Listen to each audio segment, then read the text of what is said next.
రండి రండి రండి, మహాశివరాత్రికే అన్నదాన కార్యక్రమం నిర్వహిస్తున్నాం. రండి తీసుకుని రండి.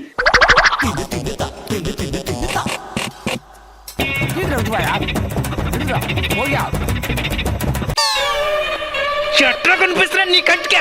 తీసేయమంటారా? ఇంకో గంట మీరు రండి. లేదునా, నేను శివయ్యకి ఉపవాసం. అవునా? సంతోషం.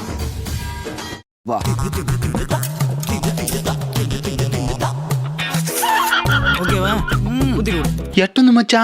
సూపర్ గుందా. ఎక్కడికా? ఎక్కడికిలే, ఇక్కడికే వచ్చేస్తానుండు. అన్నా ఏమన్నా ఇటు పక్క కూర్చుండావా?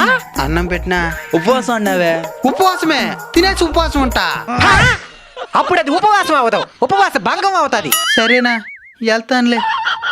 రైటా? ఒకటి కడుపు నిండా తినేసి శివయ్య మీద ధ్యాస పెట్టు, లేదా శివయ్య మీద ధ్యాస పెట్టి తినడం అయినా వదిలేయి. అంతేగాని శివయ్య పేరు చెప్పి తిండి మీద ధ్యాస పెట్టబాక. చివరగా ఏం చేద్దాం అనుకుంటున్నావా? తినేసి శివయ్య మీద ధ్యాస పెడతాన్నా. ఈ వాడికి తిను. ఇంతకీ మీరు తినేరా? శివయ్య కోసం ఉపవాసం ఉంటాం. నేను కూడా నెక్స్ట్ టైం మీలాగనే ఉంటానండి. నాలాగే ఉండాల్సిన మండిలే, నువ్వు నీలాగనే ఉండు, కానీ ధ్యాస మాత్రం శివయ్య మీద పెట్టు. సరే అండి. ఓం నమ శివాయ. Sir, order sir.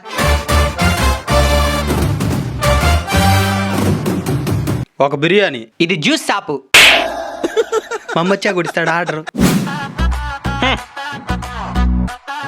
ఏంద్రీద్యా, మొత్తం ఇంగ్లీష్ లోనే ఉన్నదా? ఒక కూలింగ్ జ్యూస్ వేడిగా. వీడికి ఇంగ్లీష్ రాదునా, అక్కడియండి. ఏమి నువ్వు ఇయ్యచ్చు కదా. నాకు కూడా ఇంగ్లీష్ రాదు. తిండిటా వచ్చేస్తారు. Madam విందండి. 1 sizzling brownie, 1 Turkish delight, and one more Italian Mexican pizza. మీకు ఆ అక్క చెప్పింది. ఏమే, మీకు పాలకం రాదు. వచ్చేస్తారు. ఈ అక్క ఇంగ్లీష్ లేదా ఆర్డర్ ఇచ్చింది, మనకు అర్థం కాలేదా? పంట ఏంది ఇంత బలహీనంగా ఉంది? నా పొలంలో పంట మాత్రం నాలాగే బలంగా ఉన్నది. రంగయ్య, ఏమే, ఈ మధ్య డ్రమ్ము లేదో మందు తయారు చేసి నీ పొలానికి పిచికారీ చేసినావో, ఆ తర్వాత నీ పంట చాలా ఆరోగ్యంగా కనబడుతున్నది. ఆ మందు ఎలా తయారు చేసినావో చెప్పేమే, నేను కూడా తయారు చేసి నా పొలానికి పిచికారీ చేస్తాను. ఆ ఊరికని చెప్పేస్తారుండు. ఏమరంగయ్య, బాగున్నావా? బాగున్నాను సారు.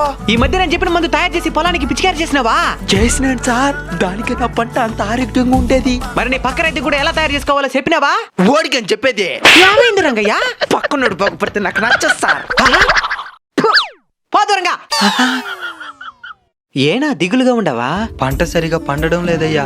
నీకు అమృతం ఉపయోగం ఏందో తెలుసా? తెలుసయ్యా. దాని తాగిన శరీరం ఎలాంటి అనారోగ్యాలు రాకుండా ఆరోగ్యంగా ఆనందంగా చావే లేకుండా బతుకుతారయ్యా. శరీరానికి అమృతం ఎలా పనిచేస్తుందో, నేల సారవంతానికి జీవామృతం అనేది అలా పనిచేస్తుంది. జీవామృతమా? దాన్ని ఎలా తయారు చేయాలో ఈ మధ్య రంగయ్యకి చెప్తే తయారు చేసి తన పంటకి పిచికారీ చేసినాడు. అవునా? అయితే ఎలా తయారు చేసుకోవాలో చెప్పండి సార్. మీ ఇంట్లో 200 లీటర్ల డ్రమ్ ఉందా?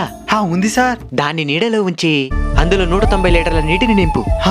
ఆ నీళ్లలో 5 నుంచి 10 కేజీల దేశీ ఆవు, అదే నాటావు తాజా పేడను వేయాలి. అందులో 5 నుంచి 10 లీటర్ల దేశీ ఆవు మూత్రం కూడా కలుపుకోవాలి. మళ్ళీ దాంట్లో 2 కేజీల బెల్లం మరియు 2 కేజీల పప్పుల పిండిని కలపాలి. అంటే శనగ, మినుములు, కందులు ఉంటాయి కదా, ఇలా ఏదో ఒక పిండిని కలపాలి.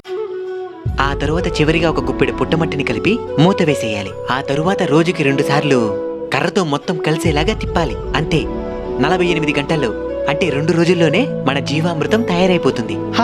చాలా ఈజీ సార్, తయారు చేసేస్తాను. దీన్ని ఎలా వాడాలి?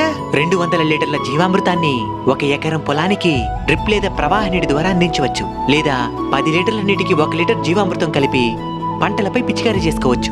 ఇలా 15 నుంచి 21 రోజులకు ఒకసారి వాడుకుంటే మంచి ఫలితాలుంటాయి. ఏ పంటకైనా సరే ఈ జీవామృతాన్ని వాడుకోవచ్చు. అలానే ఈ జీవామృతాన్ని ఉపయోగించేటప్పుడు నేల తేమగా ఉండేటట్టు చూసుకోవాలి. సరే అయ్యా. ఎలాంటి కెమికల్స్ వాడకుండా సహజ సిద్ధంగా తయారు చేసుకున్నాం కాబట్టి పిచికారీ చేసేటప్పుడు రైతులకు కూడా ఎలాంటి అనారోగ్య సమస్యలు కూడా రావు. సేంద్రియ వ్యవసాయంలో భాగమైన ఈ జీవామృతాన్ని వాడటం వల్ల నేల ఆరోగ్యంగా ఉంటుంది, రైతు ఆరోగ్యంగా ఉంటాడు, ఆ నేలలో పండిన పంటలు తిన్నా ప్రజలు కూడా ఆరోగ్యంగా ఉంటారు. అవునయ్యా, నేను కూడా ఇలానే పంట పండిస్తానయ్యా.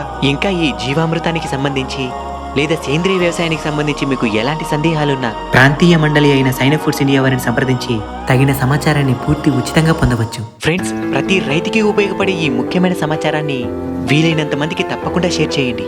అది ఎలాగోలా గ్రామ స్థాయిలో ఉన్న రైతుల దాకా చేరుతుంది.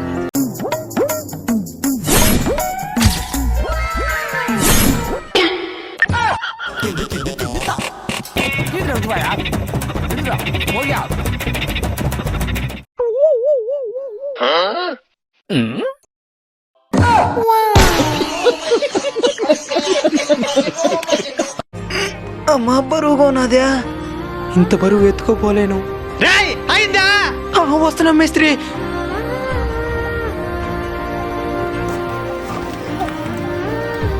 ఎట్ట దించాలో తెలీదా?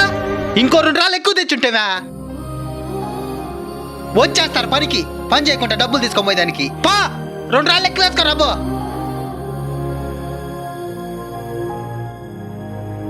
నువ్వేం చేస్తున్నావు యాదవా?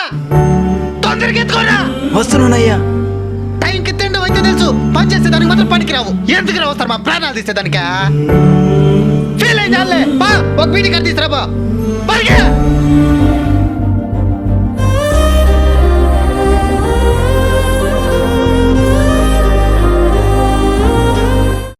ఏం మేస్త్రి, ఇంత టైం అవుతున్నది, ఇంతవరకు వర్క్ స్టార్ట్ చేయలేదు? వచ్చేస్తున్నాను సార్, మనుషులు కుదరడం లేదు. అసలు నువ్వు వాళ్ళని మనుషులాగా చూస్తేనే కదా మేస్త్రి పనికి రావడానికి. అదేంటి సార్? కుటుంబంలోని కష్టాలు చూడలేక ఏదో ఒక కష్టం చేసి కుటుంబ కష్టాలు తీర్చాలని పనికి వస్తే పనిలో వచ్చే కష్టం కంటే నీ మాటలతోనే ఎక్కువ కష్టపెడుతున్నావు. వాళ్ళు నీ దగ్గర పనికొచ్చేది కుటుంబ బాధ్యతల కోసమే గాని నీ దగ్గర బానిస బతుకు కోసం కాదు. ఏ రంగంలోనైనా మన కింద పనిచేసే వాళ్ళని ఎంత గౌరవంగా చూసుకుంటే మన గౌరవం అంత పై స్థాయికి దిగుతుంది.